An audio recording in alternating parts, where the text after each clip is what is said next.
નમસ્કાર દર્શક મિત્રો, જિંદગી કેફેમાં આજની આ વિશેષ ચર્ચામાં આપનું સ્વાગત છે. મિત્રો, આજે છે 14 ઓગસ્ટ, ભારતના ઇતિહાસની એવી તારીખ જ્યાં એક તરફ દેશના વિભાજનની એવી વેદના, જેમાં લાખો પરિવારોને પોતાના ઘર, જમીન, સંસ્મરણો અને વતન છોડવાની ફરજ પડી. ઇતિહાસના આ પીડાદાયક પ્રકરણની યાદ અપાવતો દિવસ 14 ઓગસ્ટ, વિભાજન વિભીષિકા સ્મૃતિ દિવસ. વિભાજનના એ ઘાવ અને પીડા આજે પણ અનેક પરિવારોના હૃદયમાં જીવંત છે. આ ઐતિહાસિક સત્યને યાદ કરવા અને આવનારી પેઢીઓ સુધી એ સ્મૃતિ પહોંચાડી અને તેમાંથી શીખ અને સંદેશ તારવવા માટે પણ આ દિવસ મહત્વનો છે. આ વિષય પર ચર્ચા કરવા આપણી સાથે સ્ટુડિયોમાં આજે ઉપસ્થિત છે ડૉક્ટર અનિલ ખત્રી. સાહેબ, આપનું ખૂબ ખૂબ સ્વાગત છે. ધન્યવાદ. ડૉક્ટર ખત્રી ભારતીય સિંધુ સભાના રાષ્ટ્રીય મંત્રી છે અને વિભાજનની વિભીષિકા અને સિંધી સમાજના વિસ્થાપનના ઇતિહાસ પર આપનું ઊંડું અધ્યયન અને પ્રદાન છે. ખૂબ ખૂબ સ્વાગત આપનું અમારા કાર્યક્રમમાં. ડૉક્ટર સાહેબ, પહેલાં તો આપને એ પૂછવા માંગીશ કે 2021થી જ્યારે કેન્દ્ર સરકારે 14 ઓગસ્ટને વિભાજન વિભીષિકા સ્મૃતિ દિવસ તરીકે ઘોષિત કર્યો છે, તો આ દિવસનું મહત્વ આપ કેવી રીતના જોવો છો, એનો હેતુ કેવી રીતના જોવો છો? ખૂબ અગત્યનો સવાલ છે.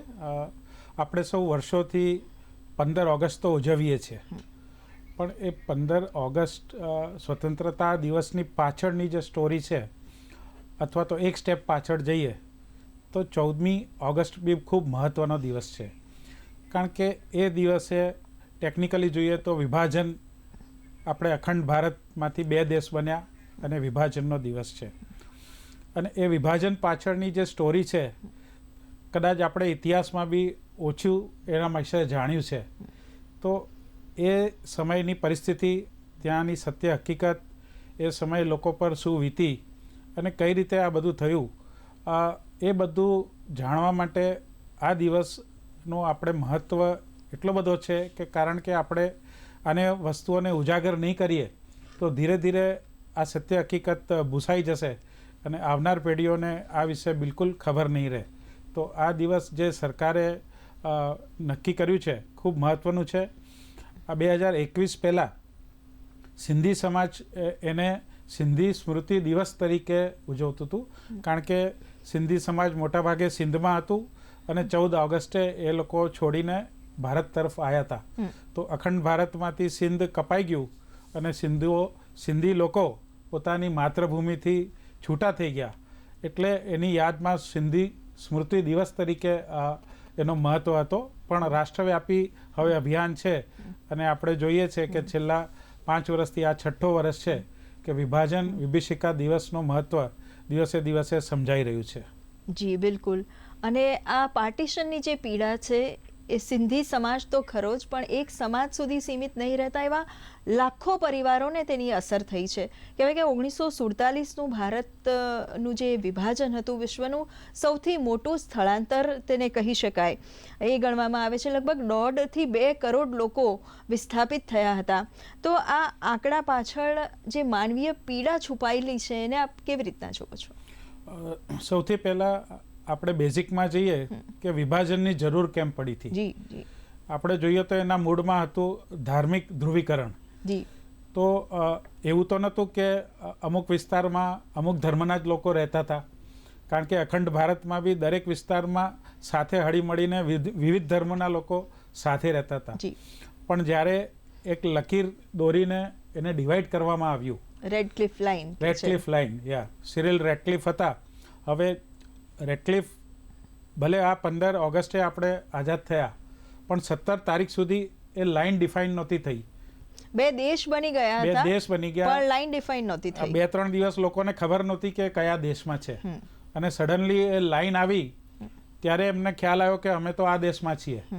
એટલે એ સમયે બી લોકો બિલકુલ અજાણ્યા હતા અને જાણતા નહોતા કે તાત્કાલિક એમને આવી અસર થઈ જશે. અને આની પાછળ એટલા બધા પરિબળો હતા કે આપણે જાણીએ છીએ ઇતિહાસમાં જેમ આટલા લોકો તો માઇગ્રેટ થઈને આવ્યા, પણ સાથે સાથે કેટલા લોકોએ પોતાનો જીવ ગુમાવ્યો. કારણ કે એ સમયે કોમી રમખણો થવા લાગ્યા, લૂંટપાટ, મર્ડર, રેપ, એનો કોઈ આંકડો જ નથી. કારણ કે એ જમાનો કંઈ સોશિયલ મીડિયાનો નહોતો કે આ પ્રકારનું પરફેક્ટ રિપોર્ટિંગ બી નહોતું. એક અંદાજ છે કે 10 લાખ લોકો માર્યા ગયા, 75,000 બહેનોના રેપ થયા અને કેટલા લૂંટાઈ ગયા એ તો કોઈ કલ્પના જ નથી. એટલે એ મૂડમાં એવું હતું કે જેને પોતાનું ઘર, સર્વસ્વ, જમીન, મકાન, ફેમિલી બી કેવી રીતે આવશે એ જાણતા નહોતા. અને એ ફક્ત સિંધીઓ માટે નહોતું. આપણે જોઈએ તો જે બોર્ડર છે તો એ બાજુ શીખ બી હતા, બીજા ધર્મના બી હતા, અને ઈસ્ટર્ન સાઈડમાં આપણે જોઈએ તો બંગાળ સાઈડ બી બેંગોલી લોકો બી હતા. તો સિંધી, બેંગોલી અને પંજાબી એમને મેક્સિમમ ઇફેક્ટ થઈ હતી, કારણ કે એ લોકો એ જગ્યામાં ઇન્ટિગ્રેટેડ હતા, સદીઓથી ત્યાં હતા. એમને તો ક્યારે કલ્પના નહોતી કે 2 વિભાજન થશે, તો અખંડ ભારતનો હિસ્સો હતા. એટલે અચાનકથી આવી ગયેલી આ પરિસ્થિતિમાં ખૂબ ખરાબ સિચ્યુએશન ઊભી થઈ હતી અને ખૂબ મોટા પાયે લોકોને સહન કરવું પડ્યું હતું. જી સાહેબ, એમ કહેવાય છે પાર્ટીશન 1947માં થયું, પણ અંગ્રેજોએ કહેવાય કે આના બીજ 1905થી નાખ્યા હતા અને લગભગ બંગાળમાં એની થોડી ઘણી અસરો ત્યારથી જ શરૂ થઈ હતી. આપણે જોઈએ તો 1946માં મુસ્લિમ લીગે ડાયરેક્ટ એક્શન ડે જાહેર કર્યો હતો 16 ઓગસ્ટે, અને ત્યાર પછી જ આપણે જોઈએ તો નાવખલી અને કોલકાતામાં રમખાણો ફાટી નીકળ્યા. એટલે લગભગ એના વર્ષ પહેલાંથી તો આ બધું ખૂબ જોર પકડી જ રહ્યું હતું. તો એ ઇતિહાસ અને એ ગાથા વિશે આપ શું જણાવશો? સાચી વાત છે. 1905થી જ અંગ્રેજોને ખબર પડવા લાગી હતી કે ક્યારેક ને ક્યારેક એ લોકોને આ છોડવું પડશે. પણ એક વર્ષ પહેલાં એટલે 1946માં જ્યારે આ મુવમેન્ટે જોર પકડ્યો અને ત્યારે એક ડેડલાઇન પણ અંગ્રેજ સરકારને આપવામાં આવી હતી, જે હતી 14 ઓગસ્ટ 47ની. પણ એ સંદર્ભમાં પહેલેથી તોફાનો શરૂ થઈ ગયેલા. 2-3 મોટા ઇન્સિડન્ટ તોફાનોના થયા હતા અને એક માહોલ ઊભો થયો હતો કે જ્યાં પરસ્પર અવિશ્વાસ ઊભો થયો હતો અને લોકોના મનમાં ઓલરેડી એક બીક બેસી ગઈ હતી કે આગળ જતાં શું થવાનું છે. એટલે બિલકુલ અનક્લિયર પિક્ચરમાં લોકો જીવી રહ્યા હતા. અને સડનલી આ જ્યારે નક્કી થયું ત્યારે એમને અચાનકથી બધું જ છોડીને જવાની પરિસ્થિતિ ઊભી થઈ. એના માટે કોઈ પૂર્વ તૈયારી મોટાભાગના લોકોની નહોતી. આજે કોઈ પણ એસ્ટાબ્લિશ્ડ ફેમિલી હોય, બિઝનેસ હોય, કોઈ બાળક હોય જે સ્કૂલમાં ભણતો હોય, તો એને આજે આપણે ઘર શિફ્ટ કરવું હોય તો બી આપણને પ્રોબ્લેમ થાય છે. અત્યારે તો મૂવર્સ પેકર્સનો જમાનો છે, એક ફોન ઉપર આવીને બધું થઈ જાય છે. એ જમાનામાં ના તો કોમ્યુનિકેશન સિસ્ટમ હતું, ના તો આવી હેલ્પ હતી. ખાલી રેડિયો ઉપરથી એનાઉન્સમેન્ટ થાય દરરોજ રાત્રે 9 વાગે, ત્યારે માહિતી મળે, અને એ બી પૂરતી માહિતી ના મળે. તો અફવાઓનો જોર બી હતો. એ અફવાઓએ આને ફેલાવો આપ્યો, લોકોનો અવિશ્વાસ વધ્યો અને એના પરિણામે આપણે જોયું કે આ મોટા પાયા કત્લેઆમ થયું હતું. એટલે ગઈકાલ સુધી જે પરિવારો અડોસ પડોશમાં હળી મળીને રહેતા હતા અને રાતોરાત એકબીજાના દુશ્મન થઈ ગયા, એવા સંજોગો એ સમયે હતા. આપણે કહીએ તો આવા સંજોગોમાં જે પરિવારો સ્થળાંતરિત થયા, જેમણે હિજરત કરી, એ સંજોગો એમના કેવા હતા? કયા સંજોગોમાં એ લોકો ત્યાંથી અહીંયા આવી શક્યા? આપણે એક ટ્રેનના, પંજાબથી જે ટ્રેન નીકળી એનો તો ઇતિહાસમાં ઘણી જગ્યાએ ઉલ્લેખ છે. આ સમગ્ર ઘટનાને આપ કેવી રીતના જુઓ છો? એ સમયે પરિસ્થિતિ એવી ઊભી થઈ કે સ્થાનિક લોકો જે માઇનોરિટી હતા એના માટે ઓપ્શન એક જ હતો, સરેન્ડર થઈ જાઓ અથવા તો પોતાનું ધર્માંતરણ સ્વીકારી લો અથવા તો તમારું મર્ડર થઈ જશે. તો એ પરિવારો સામે એવી પરિસ્થિતિ ઊભી થઈ કે કયો ઓપ્શન સિલેક્ટ કરવો. તો એક ઓપ્શન આ મળ્યો કે બધું છોડીને આપણે વસ્તુઓ મૂકીને બી ભાગી જઈએ, જાન બચી તો લાખો પાય. તો પોતાનો જીવ બચાવવા લોકો સંપૂર્ણ બધી પ્રોપર્ટી, પૈસા, દરેક વસ્તુ જેમ તેમ મૂકીને નીકળ્યા. કારણ કે એ લોકો એવું બહુ જોવામાં આવ્યું કે જે લોકો સોનાના સિક્કા લઈને નીકળ્યા હતા એમના ઉપર અટેક વધારે થયા. કારણ કે અટેકનું કારણ ફક્ત ધર્મ રિલેટેડ નહોતું, આ લૂંટપાટનું બી હતું. તો જે ખૂબ જ પૈસાદાર લોકો હતા, જેમની પાસે બધું જ હતું, એ લોકોને બી પહેરેલા કપડે નીકળવું પડ્યું. કારણ કે જો એ લોકો કંઈ બી લઈને નીકળ્યા હોત, પૈસા કે સોનું, તો એમના મર્ડર થવાના ચાન્સ વધારે હતા. અને એક એવો પ્રવાહ હતો, એક આંધી જેવું હતું કે જેમાં બસ એક જ ઉદ્દેશ્ય હતો કે આપણા ધર્મનો નથી, એને મારી નાખો અથવા લૂંટી નાખો. તો એવા સંજોગોમાં આ પરિવારોને ત્યાંથી નીકળવું પડ્યું. પરિવારોમાં એવી ચિંતા હતી કે જો સાથે નીકળીશું તો બધાનું સાથે મર્ડર થઈ જાય તો પરિવાર હંમેશા માટે ખતમ થશે. એટલે અસંખ્ય પરિવારોએ એવું ડિસિશન લીધું કે માની લો કે કોઈ ફેમિલીમાં 4 જણા છે તો 4 જણા સેપરેટલી નીકળ્યા. કોઈ ટ્રેનથી નીકળ્યું, કોઈ સમુદ્રના રસ્તે નીકળ્યું, કોઈ બાય રોડ નીકળ્યું. એની પાછળનું હતું કે ક્યારેક તો કોક ને કોક તો પરિવારમાંથી બચશે જ. જો બધા જતા રહેશે તો પરિવાર ખતમ થઈ જશે. હવે એમના માટે એ ચિંતા હતી કે આગળ જઈને કઈ રીતે ભેગા થશે, કારણ કે એ ટાઈમે તો મોબાઈલ ફોન નહોતું, લેન્ડલાઇન બી ભાગ્યે જ મળતું હતું, તો ખાલી પત્ર વ્યવહાર થતું હતું. તો કોમન ફ્રેન્ડ્સ જે હોય એના એડ્રેસ ઉપર ત્યારે તો ટપાલ બી આવતા મહિનો લાગતો હતો. એટલે એવી બિલકુલ અનક્લિયર પિક્ચરમાં એ લોકો ત્યાંથી નીકળ્યા. અને ઘણા પરિવારોનો તો મિલન વર્ષ કે 2 વર્ષ પછી ભારતમાં આવીને અલગ અલગ શહેરોમાં વસેલા ફેમિલીના જુદા જુદા મેમ્બર્સ, એમને 2-3 વર્ષે મોકો મળ્યો કે એ લોકો ફરી ભેગા થઈ શકે. જી, આ સમયની તો કલ્પના કરીને પણ રૂવાડા ઊભા થઈ જાય એવો એ સમય હતો ખરેખર. જ્યારે લોકો પાકિસ્તાનથી અહીંયા ભારત આવ્યા ત્યારે અલગ અલગ કેમ્પ્સમાં, શરણાર્થી કેમ્પ્સમાં એ લોકો રહ્યા. લગભગ કયા શહેરોમાં વધારે વસ્યા? અને ગુજરાતની વાત કરીએ તો ગુજરાતમાં પણ કયા પ્રદેશમાં આવીને શરણાર્થીઓ પ્રસ્થાપિત થયા છે? મેઇનલી ત્યાં જોઈએ તો વેસ્ટ બેંગોલમાં બેંગોલીઝ આવ્યા. આપણે પંજાબ સાઈડ જોઈએ તો ફરીદાબાદમાં બધું થયું. અને ગુજરાત બાજુ બધે શહેરોમાં ગયા, પણ મુખ્યત્વે અમદાવાદ અને અમદાવાદ પછી ગાંધીધામ. ગાંધીધામની આખી સ્ટોરી કહીએ તો એ સમયે સરદાર પટેલ અને મહાત્મા ગાંધીએ ને રિક્વેસ્ટ કરવામાં આવી. ત્યાંના એક સિંધી લીડર હતા ભાઈ પ્રતાપ, એમને આ લોકોને લીડરોને રિક્વેસ્ટ કરી તો ત્યાંના મહારાવ વિજયરાજજી ખેંગર હતા, જે ત્યાં કચ્છના મહારાજા હતા. એમને 15,000 એકર જમીન આ સિંધીઓને વિસ્થાપિત કરવા માટે ફાળવી, જેને સિંધુ રીસેટલમેન્ટ કોર્પોરેશન તરીકે બનાવવામાં આવ્યું. એટલે સરદારના પ્રયાસોથી થયેલું, એટલે એનું નામ સરદારગંજ કરવામાં આવ્યું હતું. અને પછી 48માં મહાત્મા ગાંધીના નિધન પછી એનું નામ ગાંધીધામ કરવામાં આવ્યું. એટલે એક જમીનનો ટુકડો મળ્યો જેમાં સિંધુઓ વસી શકે, અને એ ગાંધીધામ, અને આજે એની ટ્વિન સિટી જે આદિપુર છે એ કહેવાય છે. એ સિવાય ગુજરાતના વિવિધ શહેરોમાં આપણે જોઈએ છે કે સિંધીઓ આવીને વસ્યા અને ધીરે ધીરે સેટલ થઈને જેમ દૂધમાં સાકર મળી જાય એ રીતે ભારતના, એ તો ભારતીય જ હતા, એમને લોકો શરણાર્થી કહેતા હતા. પણ સરદાર પટેલે પોતે કીધું કે આ શરણાર્થી નથી, આ પુરુષાર્થી છે. એટલે જે ટેગ લાગ્યું હતું શરણાર્થીનો, એનાથી બી ક્યાંક માન સન્માન આપણું જળવાતું નહોતું. તો સરદાર પટેલે પ્રયાસ કરીને ધીરે ધીરે, અમદાવાદની વાત કરીએ તો અમદાવાદમાં જે મિલિટરી કેમ્પ્સ છે, આપણે સરદારનગરમાં બેરેક્સ હતા, ત્યાં કેમ્પ સ્થાપિત કરવામાં આવ્યા, એટલે એનું નામ સરદારનગર છે. પછી સરદાર પટેલે અહીંયા લાલા કાકાજીને રિક્વેસ્ટ કરી તો સાથે મળીને એ લોકોએ સિંધીઓને રોજગાર માટે સપોર્ટ કર્યો. નાની નાની ફેરીઓ કરીને, કાળુપુર રેલવે સ્ટેશન હતું, એટલે આજે બી આપણે જોઈશું તો કાળુપુર વિસ્તારમાં સિંધીઓના માર્કેટ્સ છે, કારણ કે એ લોકો એ સમયથી ત્યાં નાની નાની બિઝનેસ શરૂ કરીને પોતાના પગભર થયા હતા. મહારાષ્ટ્રમાં વાત કરીએ તો અત્યારે જે ઉલ્લાસનગર કહેવાય છે, તે ઓરિજિનલ વર્લ્ડ વોર સમયે બ્રિટિશ સૈનિકોની જગ્યા હતી, અને વર્લ્ડ વોર પછી એ બેરેકો બિલકુલ ખાલી હતા.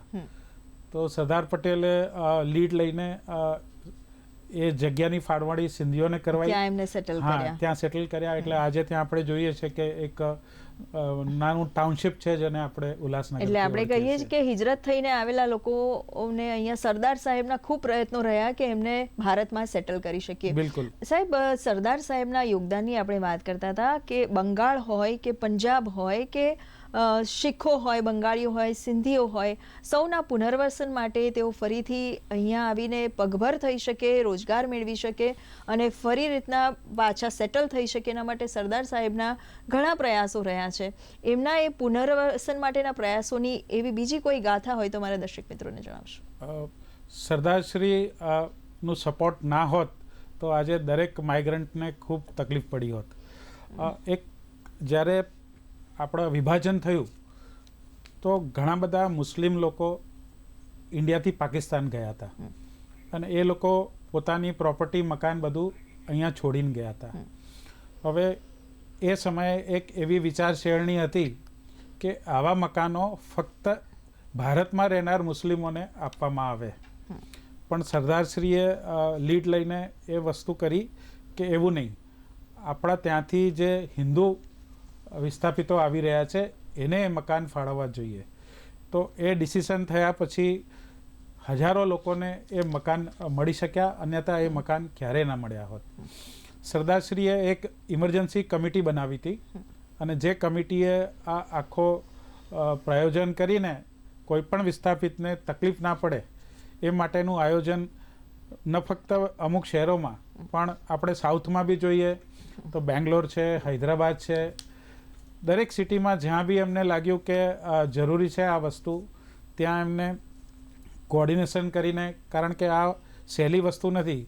આજે આપણે એક સોસાયટી બનાવવામાં પ્રોબ્લેમ થાય છે ત્યારે એ સમયે એક સારી એવી મોટી જગ્યા અને કઈ રીતે લીગલી એને આપવી કે એની માલિકી થાય એ તમામ પ્રશ્નોનું ઉકેલ કાઢીને એ લોકોએ હજારો લોકોને ન સિંધીઓને પણ આખું ફરીદાબાદ જે અત્યારે આપણે જોઈએ છે ને એ બી એ સમયે સરદારની સોચ હતી કે આપણે જે પંજાબીઓ પાછા આવી રહ્યા છે, શીખ લોકો આવી રહ્યા છે, એમને કયું નજદીક પડે પોતાના રાજ્યને. સિંધીઓને તો કોઈ રાજ્ય છે જ નહીં, આજ સુધી બી માંગણી કરેલ નથી, એટલે સિંધીઓ તો વિવિધ શહેરોમાં જઈને વસી ગયા. બંગાળીઓ વેસ્ટ બેંગોલમાં સેટ થઈ ગયા, પણ આ ફરીદાબાદ બી એમના સોચથી જ બન્યું હતું જે આજે એક બહુ મોડર્ન સિટી થઈ ગયું છે.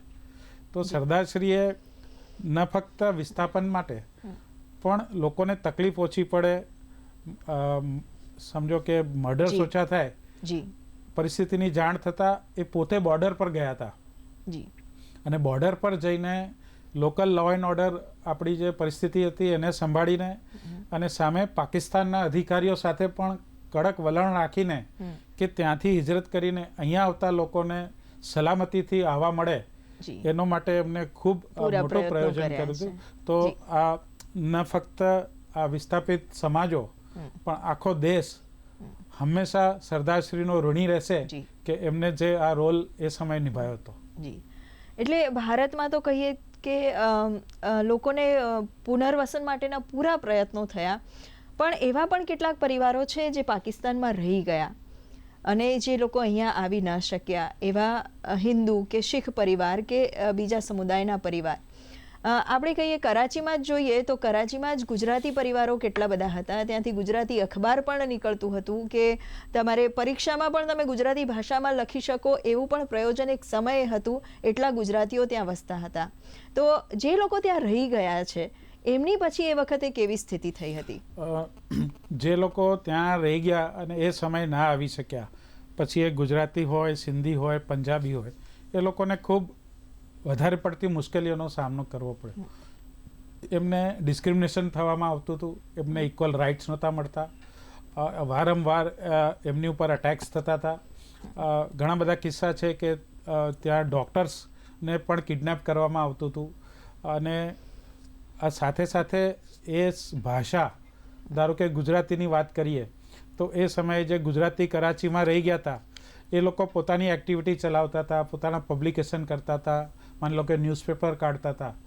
તો એક ષડયંત્ર તરીકે એને પૂરું કરવામાં આવ્યું અને ધીરે ધીરે આ બધું જ કામ જે લોકો નાનું મોટું ચલાવતા હતા એ પૂરું કરવામાં આવ્યું, જેથી કરીને એની આઈડેન્ટિટી ખલાસ થઈ જાય. તો પાકિસ્તાનમાં આવું પ્રોબ્લેમ ગુજરાતીઓને બી થયું, સિંધીઓને બી થયું. 10 લાખ સિંધી તો એ સમયે અંદાજિત આવી ગયા હતા, પણ બીજા 8 થી 10 લાખ રહી ગયા હતા, જે ધીરે ધીરે પાછળથી અહીંયા આવવા માગતા હતા અને ઘણા બધા આવી બી ગયા છે. અને અત્યારે બી જે થોડા ઘણા ત્યાં રહેલા છે એમની બી પરિસ્થિતિ સારી નથી. ન ફક્ત આપણું એજ્યુકેશન, આપણું કલ્ચર, આપણું લિટરેચર, પણ એ લોકોએ આપણા ધાર્મિક સ્થાન બી ના રહેવા દીધા, આપણી માન્યતાઓ નહીં રહેવા દીધી. એટલે ત્યાં પાછા રહી ગયેલા લોકોને અપાર મુશ્કેલીઓનો સામનો કરવો પડ્યો. જી, એટલે એ જ કહેવાય કે જે લોકો ત્યાંથી અહીં આવ્યા, એક સમગ્ર કલ્ચર, એક સંસ્કૃતિ, એમની ભાષા, એમની રહેણી કરણી બધું લઈને જ્યારે એક જગ્યાએથી બીજી જગ્યાએ આવ્યા હોય ત્યારે બધું લઈને રહેવું અને ત્યાં જઈને એ જાળવી રાખવું, એવા પ્રયાસો કદાચ સરદાર સાહેબ અને આપણા લીડર્સના કારણે એ અકબંધ રહી શક્યું અને એ શક્ય બન્યું છે. બિલકુલ. સૌથી મોટી એક બીજી ચેલેન્જ હતી કે સૌથી પહેલાં એમને પેટ ભરવું છે. જી. એમને અહીંયા જોબ કોણ આપે, એ બિઝનેસ કેવી રીતે કરશે, જ્યારે પોતાની ફેમિલીને ખવડાવી શકશે ત્યારે બીજું આગળનું વિચારશે ને. જી. લેંગ્વેજનું, લિટરેચરનું, કલ્ચરનું. કારણ કે ભારત પણ એ જ વખતે આઝાદ થયો હતો અને એકદમ શૂન્યથી ઊભા થવાનું હતું સમગ્ર દેશે, અને આવા સમયમાં આટલા લોકોનું ભરણ પોષણ કરવું એ પણ એક દેશ માટે ચેલેન્જ હતો. એટલે જેટલા છેલ્લા 80 વર્ષમાં હવે 2 જનરેશન પાસ થઈ ગઈ છે. હવે પરિસ્થિતિ બદલાઈ છે અને હવે પાછા આપણે એ તરફ વળી રહ્યા છીએ અને એના ખૂબ મોટા પાયે પ્રયાસો ચાલુ છે. જી, એટલે આ પ્રયાસોની જ્યારે આપણે વાત કરીએ છીએ, જનરેશન બદલાઈ ગયું એની આપણે વાત કરી, તો આજનું જનરેશન આ સમગ્ર ઘટનાને કઈ રીતના જુએ અને આ સંદેશ આજના જનરેશન સુધી આપણે કેવી રીતના પહોંચાડી શકાય, એમાંથી શું શીખી શકે આજનું જનરેશન? આપણે બ્રોડ વ્યૂ જોઈએ તો આપણા હિસ્ટ્રી બુક્સમાં આનું બધું બહુ ડિટેલ્સ નથી, ફક્ત નોંધ છે પણ ડિટેલ સ્ટોરીઝ નથી. એટલે આ બધી વસ્તુ આપણે નેક્સ્ટ જનરેશનની સામે લાવવી પડે. એ માટે હવે જેમ આપણે આ દિવસને મહત્ત્વ આપીએ છીએ અને 14 ઓગસ્ટે વિવિધ આયોજન કરવામાં આવે છે, આર્ટિકલ્સ છે, જેમ આજનો ટોક શો છે, તે રીતે વિવિધ સોશિયલ મીડિયાના માધ્યમથી, લેખોથી, ક્વિઝિસ થાય છે ઘણા બધા હવે, અને વેરિયસ મોડાલિટીઝથી હવે નેક્સ્ટ જનરેશનને આમાં અવેર કરવામાં આવે છે. કારણ કે નેક્સ્ટ જનરેશનને આમાંથી શીખવું જરૂરી છે. શીખવું એ છે કે તમારા વડીલોએ પોતાના દેશ માટે, કારણ કે એ તો આ દેશનો હિસ્સો જ હતા, સિંધી હોય, પંજાબી હોય, બેંગોલી હોય, એ તો અખંડ ભારતના સિટીઝન હતા, પણ પોતાના દેશ સાથે જોડાઈ રહેવા માટે એ લોકોએ પોતાનું સર્વસ્વ છોડી દીધું. તો સૌથી મોટું મેસેજ આમાંથી લેવાનું છે એ દેશભક્તિનું છે. એટલે આ ઓકેઝન છે કે જ્યાં આપણે ચોક્કસ આપણી યોગ્ય માગણીઓ છે એ સરકાર સામે બી મૂકીએ, અધિકારીઓ સામે બી મૂકીએ, પણ પહેલાં આપણે જોઈએ કે આપણે દેશ માટે આપણે શું કરશું. તો આમાંથી આપણા દેશભક્તિની ભાવના ઉજાગર કરીને યંગ જનરેશનમાં આને ભરવાનું કોશિશ કરીએ. સાથે સાથે આ કોમ્યુનિટીઝનો એક્ઝામ્પલ લઈએ તો હાર્ડવર્ક, કોઈ પણ હાર્ડવર્ક વગર કશું અચીવ થાય નહીં. તો ઝીરોમાંથી જે અત્યારે કોમ્યુનિટીઝ હીરો તરફ કેટલા નંબર ઓફ એક્ઝામ્પલ્સ છે કે ટોપ પર પહોંચી ગયા છે, યોગદાન આપી રહ્યા છે. ધારો કે સિંધી કોમ્યુનિટીની વાત કરીએ તો ભારતનો 1% છે ખાલી પોપ્યુલેશન, પણ જીડીપીમાં એપ્રોક્સિમેટલી 20% કોન્ટ્રીબ્યુશન છે સિંધી સમાજનું. ઇન્કમ ટેક્સ પેયર્સનું ટોટલ કોન્ટ્રીબ્યુશન જોઈએ તો સિંધી સમાજનો મોટો હિસ્સો છે એની અંદર એઝ ઇન્કમ ટેક્સ પેયર્સ. તો હાર્ડવર્ક કરીને આપણે પેટ્રિયોટિક થઈને દેશને શું આપીશું રાધર દેન દેશ પાસે શું લઈશું, આ વસ્તુ આપણે નેક્સ્ટ જનરેશનને પહોંચાડી શકીએ. તો એમાં સ્કૂલ્સ છે, આપણા સોશિયલ મીડિયા છે, આપણો મેઇનસ્ટ્રીમ મીડિયા છે, ઇલેક્ટ્રોનિક હોય કે પ્રિન્ટ મીડિયા, એ બધાનો રોલ છે એની અંદર. એટલે આ જ સંદેશ આજની યુવા પેઢીએ લેવો જોઈએ કે આપણી સામે જીવતું જાગતું ઉદાહરણ છે કે ભૂતકાળ આપણો આ કેવો હતો, એ કડવાશમાંથી પણ શીખ લેવાની છે આપણે અને આગળ રાષ્ટ્ર નિર્માણ તરફ આગળ વધવાનું છે. જી સાહેબ, આપ અમારા કાર્યક્રમમાં આવ્યા અને આ એક મહત્વપૂર્ણ વિષય પર આપે ખૂબ ઊંડાણપૂર્વક ચર્ચા કરી. આપનો ખૂબ ખૂબ આભાર. આભાર. તો દર્શક મિત્રો, વિભાજનની આ કરુણ કથા આપણને એ યાદ અપાવે છે કે એકતા અને સૌહાર્દ કેટલા અમૂલ્ય છે. આ સ્મૃતિ દિવસ આપણને ભૂતકાળમાંથી શીખીને ભવિષ્ય તરફ સાથે મળીને આગળ વધવાની પ્રેરણા આપે છે. જિંદગી કેફેની આ ચર્ચામાં જોડાવા બદલ આપ સૌનો પણ ખૂબ ખૂબ આભાર. ફરી મળીશું નવા વિષય સાથે. ત્યાં સુધી નમસ્કાર.